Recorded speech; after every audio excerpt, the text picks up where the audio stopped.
अहमद, क्या देख रहे हैं अब आप आज बिलखुसूस जो वज़ीर दिफ़ा की जो प्रेस कॉन्फ्रेंस थी अमरीकी और साथ उनके जनरल डैन केन भी थे, वो कहते हैं जंग लंबी हो सकती है और इसमें अमेरिका को नुकसान भी हो सकता है। हाउ सिग्निफिकेंट इज़ दिस के जो F-35E F-15E जो गिरे हैं 3, चाहे वो फ्रेंडली फायर का नाम दे रहे हैं, ये कितना अहम है? जी देखिए, बहुत शुक्रिया जान भाई। इसमें बहुत ज़रूरी है, ये बहुत बड़ी सिग्नलिंग है। ये जो जहाज़ उनके गिरे हैं और उसके बाद से आपने देखा प्रेस कॉन्फ्रेंस भी हुई है उसकी जो इससे पहले मेरा नहीं ख्याल कि कोई F-15 आज तक इस तरीके से गिरा है। सो ये डिस्काउंट्स अलॉट अमेरिका, जो कि अमेरिकन मिलिट्री कॉम्प्लेक्स है, अमेरिकन इंडस्ट्रियल कॉम्प्लेक्स है, उसके ऊपर अमेरिकन पॉलिटिक्स और अमेरिकन इकोनॉमी भी बहुत ज़्यादा डिपेंड करती है। हम्म। तो उस लार्जर के अंदर इस तरह से अमेरिका की वेपन इंडस्ट्री की बैड पब्लिसिटी होना, वो American can not afford it. दूसरी जो आपने जंग से रिलेटेड बात की है, देखें जो ईरान के सुप्रीम लीडर की जो शहादत है उसके बाद, वो मैं तो उसे कहता हूँ कि उस शहादत के बाद जो रूल बेस्ड वर्ल्ड ऑर्डर है उसकी डेथ हो चुकी है। अच्छा। और उसके बाद मिडल ईस्ट के अंदर, पूरी दुनिया के अंदर आपको नए अलायंसेस, नई शेप, नए फॉर्म लेते हुए नजर आएंगे और नए प्रिंसिपल्स और रूल्स हैं अब जंगों के। सो सारे कॉन्टेक्स्ट में मुझे ऐसा लगता है कि जो एक अमेरिका को एक ऑब्जेक्टिव चाहिए था या इसराइल को चाहिए था, तो वो उन्होंने एक तरह से अचीव किया है। और उन्होंने वो जो डीकैपिटेटिंग स्ट्राइक जो करना चाहते थे, रजीम चेंज वो नहीं कर सके, ना वो करना चाहते थे, ना उनमें इतनी कैपेसिटी है कि वो करेंगे, लेकिन डीकैपिटेटिंग जो स्ट्राइक थी वो उन्होंने की है। और इसके बाद अब ये वेट करेंगे ईरान की रिटेलिएशन का। और ईरान की रिटेलिएशन को एब्जॉर्ब करने के बाद I think for the time being ये कॉन्फ्लिक्ट जो है वो अपने स्ट्रेटेजिक पॉज की तरफ चला जाएगा। इस कॉन्फ्लिक्ट के बढ़ के, मैंने ये कॉन्फ्लिक्ट शुरू होने से पहले भी आपके शो में अर्ज किया था, और मैं फिर उसी बात के ऊपर अब आज भी वही बात करूंगा कि इस कॉन्फ्लिक्ट के पूरे मिडिल ईस्ट के अंदर फैल कर एक रीजनल कॉन्फ्लिक्ट बनना और फिर उसके बाद एक ग्लोबल कॉन्फ्लिक्ट यानी वर्ल्ड वॉर 3 बनने के चांसेस एट दिस स्टेज मुझे कम नजर आ रहे हैं। क्या वजह है उसकी? क्योंकि मैं तो देख रहा हूँ कि सऊदी अरब में आरामको हिट हुई है, LNG का जो टर्मिनल है सबसे बड़ा कतर में, लफद में, वो बंद हो चुका है। UAE में परवाज़ें मअतल हैं, चंद एक को इजाज़त मिली, और UAE में होटल्स को, बीचेस पे जो मौजूद कंपार्टमेंट्स हैं उनको, बेसिस को, कुवैत में अल सालिम बेस को, इनको हिट किया जा रहा है। तो ये तमाम ममालिक जो हैं ये इस निशाने पर हैं, और वहाँ पे मामूलात ज़िंदगी, UAE में तो उन्होंने बुध तक स्कूल बंद कर दिए हैं, बल्कि उन लोगों की ये फरमाइश है कि वर्क फ्रॉम होम की इजाज़त दी जाए। टूरिस्ट जो आया हुआ था वो बाहर जाने के लिए बेताब है।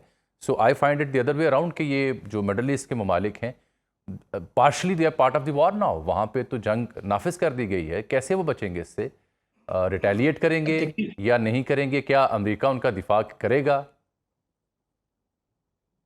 जी, देखें जामे भाई, इसमें एक बहुत इंपॉर्टेंट चीज़ है। ईरान क्या कह रहा है? ईरान वहाँ पे इन सारे मिडल ईस्टर्न कंट्रीज को टारगेट करके वो ये कह रहे हैं, मैं तो इनको टारगेट नहीं कर रहा, मैं तो अमेरिकन इंटरेस्ट या अमेरिकन बेसिस को टारगेट कर रहा हूँ। मिडल ईस्टर्न कंट्रीज, उनका पैमाना जो है वो अब सब, मेरा ख्याल है कि वो जिस तरीके का उनको नुकसान हो रहा है, वो आज नहीं तो कल वो इसके खिलाफ कुछ ना कुछ इकदाम उठाएंगे। क्या मिडल ईस्टर्न कंट्रीज ईरान को जवाब देंगी, उसको उसी टोन में जवाब देंगी जो, यानी मिसाल के तौर पे ईरान उनको हिट कर रहे, तो क्या मिडिल ईस्टर्न कंट्रीज जो अरब कंट्रीज जो हैं वो ईरान को वापस हिट करेंगी? मेरा नहीं ख्याल। आई थिंक डिप्लोमेसी और जो डिप्लोमेटिक प्रेशर है उसके थ्रू मामले को रिजॉल्व करने की कोशिश की जाएगी। कल के बयान में डोनाल्ड ट्रंप ने ये बात कही कि ईरान की जो लीडरशिप है वो मेरे से बात करना चाहती है और मैं भी उनसे बात करना चाहता हूँ। उसने लेकिन कहा कि मुझे उस जो नई लेकिन है अली उसमें लारे बात जानी तो करनी। कुछ और कह रहे हैं। जी, मैं वो यर्स कर रहा हूँ, हाँ। लेकिन डोनाल्ड ट्रंप ने भी ये बात की कही।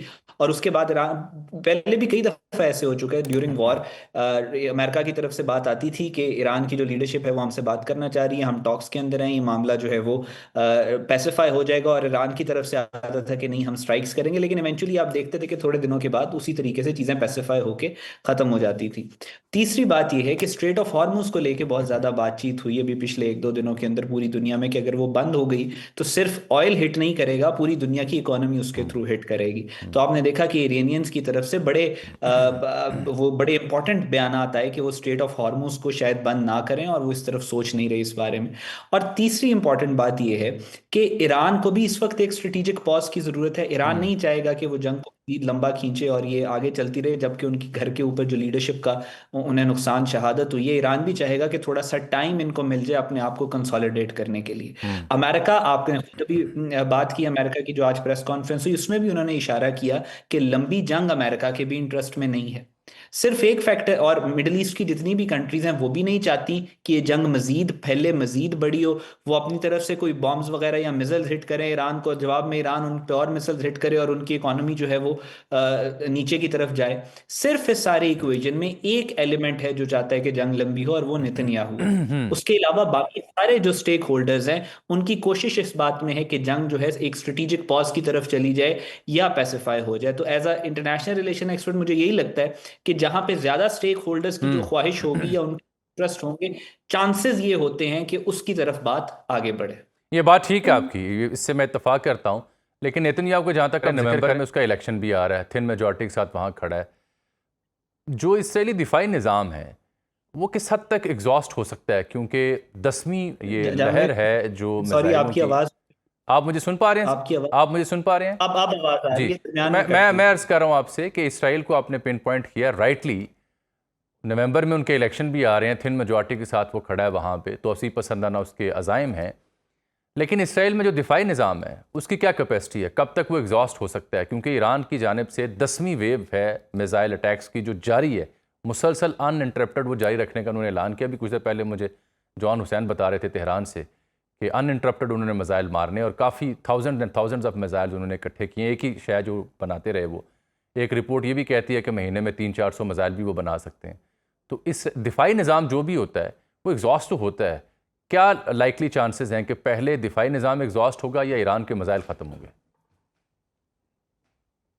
देखें ईरान, आप देखें जो भी मिसाल, ये वही आपने बात की है, जैसे दुनिया के अंदर जितनी भी हथियार बने हैं फिर उनका काउंटर बैलेंस भी बनता चला आया है। हम्म। दुनिया में जब तीर बने तो उसके बाद शील्ड्स बनना शुरू हो गई। इसराइल का जो स्ट्रेंथ है वो ये अपनी आयरन डोम को कहते हैं, लेकिन आयरन डोम की भी जो कमजोरियां हैं उनको एक्सप्लॉइट करते हुए ईरान ने मिसाइल सिस्टम्स जो हैं वो निकाल लिए। आप ये बात करें कि आयरन डोम की कैपेसिटी पहले खत्म होगी या ईरान के मिसाइल्स जो हैं वो पहले खत्म हो गए, तो definitely without a doubt Iron Dome की कैपेसिटी को इरानियन ओवरवेलम करेंगे।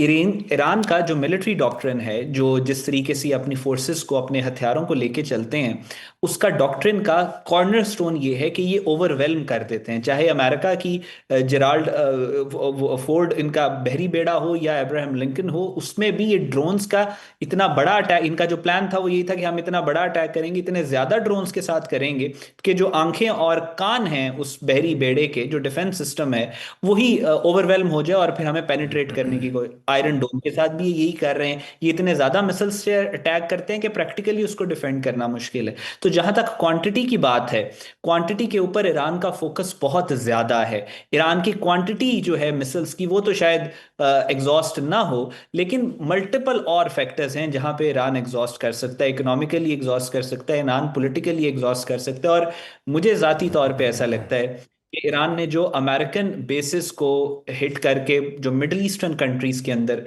जो, और अभी मुतवातिर करता चला जा रहा है, इससे ईरान को जो है, आई थिंक जो एलाइज हो सकते थे पोटेंशियल मिडिल ईस्ट के अंदर, वो भी जरा जरा पीछे जाना शुरू हो गए। सो डिप्लोमेटिकली आई थिंक थोड़ी सी वीकनेस है यहाँ पे। बाकी तो जहां तक मिसाइल्स की बात है, लड़ने की बात है, I think Iran is sufficient, वो उनके मिसाइल सिस्टम सफिशिएंट है। वो उन्होंने इसराइल की हेजमनी जो है, जो इसराइल की परसेप्शन थी कि अनब्रेकेबल है, उसको आप पेनिट्रेट नहीं कर सकते, उन्होंने तबाह करके खत्म कर दी है। लेकिन ये भी तो देखें ना, पेंटागन में जो रिपोर्ट आई कि ईरान खतरा नहीं था, और कुछ खबरें आ रही हैं कि नेतन्याहू ने प्रेस किया इस हमले के लिए, फ्रांस दूरी इख्तियार कर रहा है, जर्मनी दूरी इख्तियार कर रहा है, यूके का मौक़िफ़ डगमगा रहा है, कभी इजाज़त देते हैं जजीरों की, कभी नहीं देते। तो इस बीच में आपको नहीं लगता कि इसराइल और अमेरिका की जो जंग है, जिसकी रूस और चीन भी मजम्मत कर रहे हैं, ये इंटरनेशनली आइसोलेशन है, सिर्फ ये माइट इज़ राइट वाली कहानी है?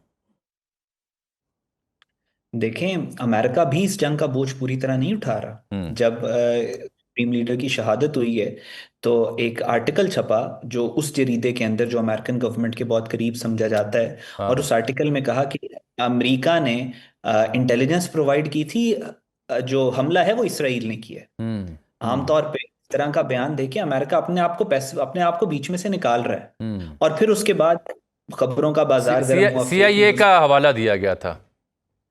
जी, सीआईए का हवाला दिया गया है। तो अमेरिकन डीप स्टेट के अंदर भी बहुत बहुत सारे फैक्शंस और ग्रुप्स हैं। कुछ चाहते थे, मैं पहले भी आपके शो में मैंने बताया था, अमेरिका के अंदर अमेरिका फर्स्टर्स और एपैक जो हैं वो हर जगह पे मौजूद हैं। दोनों के दरमियान में एक कॉन्फ्लिक्ट है। हम्म। जो अमेरिका फर्स्टर्स हैं, जो ट्रम्प की वोटर बेस है, वो नहीं चाहती थी कि ये जंग हो। आपने हम्म। खुद बताया अभी कि जो टकल कार्लसन की भी मैंने लास्ट प्रोग्राम में भी कहा कि वो उसने ये सर्वे बताया नहीं। एक तो सर्वे होना और बात है, लेकिन टकल हम्म। कार्लसन का सर्वे को कोट करना कि 5 में से 4 अमरीकी चाहते हैं जंग ना हो, एक चाहता है कि हो ईरान के साथ।